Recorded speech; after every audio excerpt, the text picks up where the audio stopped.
Pray every day before you go to bed and pray every time you wake up.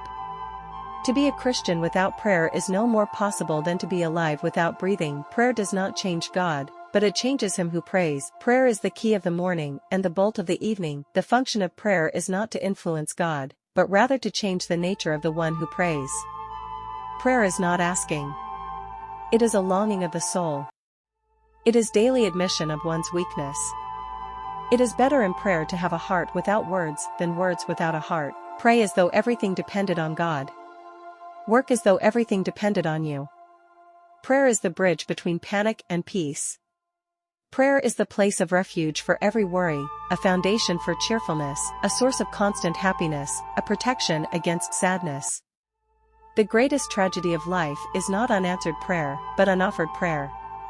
God speaks in the silence of the heart. Listening is the beginning of prayer. Prayer is when you talk to God. Meditation is when you listen to God. Prayer is the medium of miracles, in whatever way works for you. Pray right now. Prayer should be the key of the day and the lock of the night. To give thanks in solitude is enough. Thanksgiving has wings and goes where it must go. Your prayer knows much more about it than you do. Prayer is not just asking. It is listening for God's orders. The more you pray, the less you'll panic. The more you worship, the less you worry.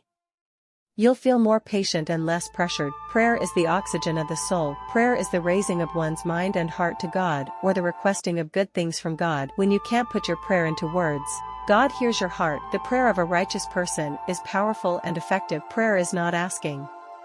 It is a cry of gratitude and love in the midst of trial as well as joy. Prayer requires more of the heart than of the tongue. Our prayers are answered not when we are given what we ask, but when we are challenged to be what we can be. True prayer is neither a mere mental exercise nor a vocal performance. It is far deeper than that. It is spiritual transaction with the Creator of heaven and earth. Prayer is the inner bath of love into which the soul plunges itself. Do not pray for an easy life, pray for the strength to endure a difficult one. The value of persistent prayer is not that He will hear us, but that we will finally hear Him. Prayer is exhaling the spirit of man and inhaling the spirit of God. Pray, and let God worry. Prayer is not only asking, but an attitude of mind which produces the atmosphere in which asking is perfectly natural.